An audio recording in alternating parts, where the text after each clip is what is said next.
नमस्कार दोस्तों, मैं अमिता झुंझुनवाला आप सबका यूट्यूब चैनल पर हार्दिक स्वागत करती हूँ।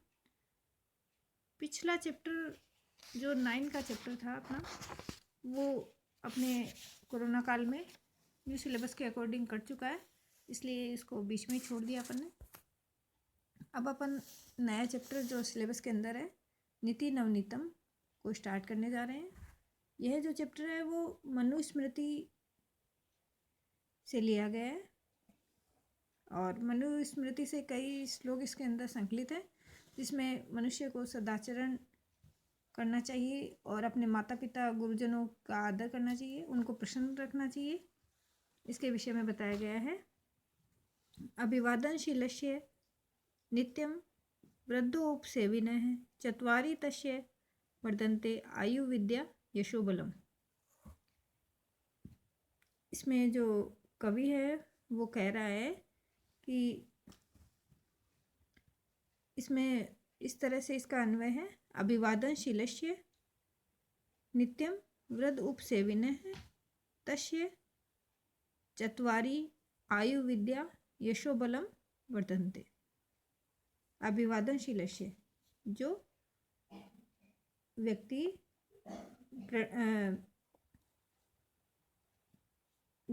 नित्य प्रणाम करता है और वृद्ध उपसेविन वृद्धों की सेवा करता है, तस्य उस व्यक्ति की 4 चीज अर्थात आयु, विद्या, यश और बल बढ़ते हैं। जो व्यक्ति नित्य प्रणाम करता है और वृद्धों की सेवा करता है, उस व्यक्ति की चारों चीज आयु, विद्या, यश और बल बढ़ते हैं। अगला श्लोक है यम माता पिता पितरौ क्लेशम सहते संभवे नृणाम न तस्य निष्कृति शक्या कर्तुवर्ष सतई अपि। इसका अन्वय है नृणाम संभवे यम क्लेशम माता पितरौ सहते तस्य निष्कृति वर्ष सतई अपि न कर्तुम शक्या। इसका श्लोक का अर्थ इस प्रकार से है कि नृणाम मनुष्य के संभवे उत्पत्ति के समय या मनुष्य के जन्म के समय यम क्लेशम जिस कष्ट को माता पिता सहन करते हैं, मनुष्य के जन्म के समय जिस कष्ट को माता पिता सहन करते हैं, तस्य निष्कृति उसका निस्तार अर्थात उसका बदला वर्ष सतई अपि न कर्तुम शक्या उसका बदला 100 वर्षों तक भी नहीं चुकाया जा सकता। कहने का मतलब ये है कि मनुष्य के जन्म के समय जो कष्ट माता पिता को होता है, उसका बदला 100 वर्ष तक अगर मनुष्य उसको उतारने का प्रयास करे तो भी उसको नहीं उतारा जा सकता। अगला श्लोक है तयो नित्यं प्रियं कुर्यात् आचार्यस्य च सर्वदा तेषु एव त्रिषु तुष्टेषु तपः सर्वं समाप्यते। इसका अन्वय है तयो नित्यं आचार्यस्य च सर्वदा प्रियं कुर्यात् तेषु त्रिषु एव तुष्टेषु सर्वं तपः समाप्यते। उन दोनों की अर्थात माता पिता की और आचार्य की, उन माता पिता की और आचार्य की को जो ये हमेशा उनका प्रिय करना चाहिए। जो माता पिता को और आचार्य को अच्छा लगे वैसा हमेशा आचरण करना चाहिए।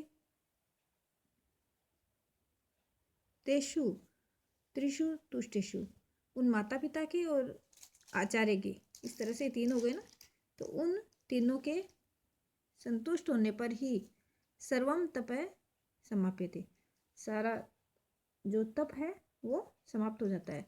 उन तीनों के संतुष्ट होने पर सारा तप समाप्त हो जाता है। अर्थात हमारी सभी तपस्याओं का फल हमें मिल जाता है। माता पिता की और गुरु के संतुष्ट होने पर सभी तपस्याओं का फल हमें प्राप्त हो जाता है। अगला श्लोक है, सर्वम परवशम दुखम सर्वम आत्मवशम सुखम एतत् विद्यात् समासेन लक्षणम सुख दुखियो। इसका अन्वय इस प्रकार से है, सर्वम परवशम दुखम सर्वम आत्मवशम सुखम एतत् सुख दुखियो समासेन लक्षणम विद्यात्। सर्वम परवशम, सब कुछ पराये के वश में हो, सब कुछ जो है दूसरे के वश में हो तो उसमें दुखम, उसमें दुख होता है। सर्वम आत्मवशम सुखम, सब कुछ अपने वश में हो उसमें सुख होता है। एतत् सुख दुखियो, इन सुख दुखों का ये जो है वो सुख दुख के संक्षेप में लक्षण समझने चाहिए। सुख दुख के क्या लक्षण है वो इसमें कवि बता रहे हैं कि सब कुछ दूसरे के वश में हो तो उसमें दुख होता है और सब कुछ अपने वश में हो उसमें सुख होता है। इसे ही सुख दुख का संक्षेप में लक्षण समझना चाहिए। सुख दुख का लक्षण बताया हुआ है इसमें कवि के द्वारा। अगले श्लोक में यत् कर्म कुर्वतो अस्य स्यात् परितोषो अंतरात्मनः तत्प्रयत्नेन कुर्वीत विपरीतम तु वर्जयेत्।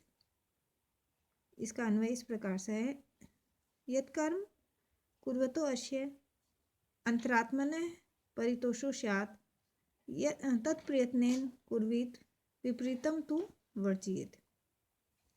यत् कर्म, जिस कर्म को, कुर्वतः करता हुआ, अस्य इसका, अंतरात्मनः अंतरात्मा, परितोषो स्यात् संतुष्ट होती है।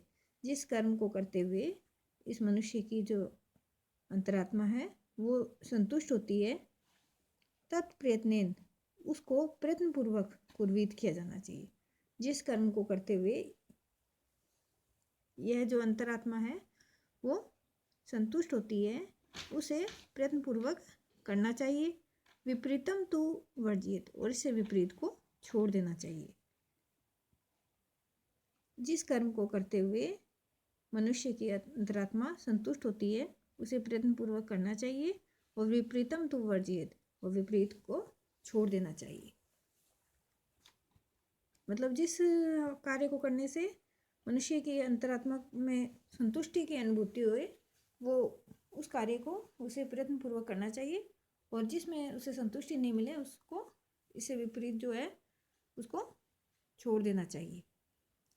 अगला श्लोक है, दृष्टिपूतम नेसेत पादम वस्त्रपूतम जलम पिबेत सत्यपूतम वदेत वाचम मनः पूतम समाचरेत। इसका अन्वय इस प्रकार से है, दृष्टिपूतम पादम नेसेत वस्त्रपूतम जलम पिबेत सत्यपूताम वाचम वदेत मनः पूतम समाचरेत। इसमें कवि कह रहा है कि दृष्टिपूतम, दृष्टि से पवित्र हुए, पादम, दृष्टि से पवित्र करके पैर को रखना चाहिए। दृष्टि से पवित्र करके यानी अच्छी तरह देखभाल करके पैर रखना चाहिए। वस्त्रपूतम, वस्त्र से पवित्र करके जल को पीना चाहिए। वस्त्र से पवित्र करके मतलब छान करके, वस्त्र से छान करके जल को पीना चाहिए। सत्यपूतम, सत्य से पवित्र हुई, वाचम, वाणी को, वदेत, बोलना चाहिए। सत्य से पवित्र हुई वाणी को बोलना चाहिए।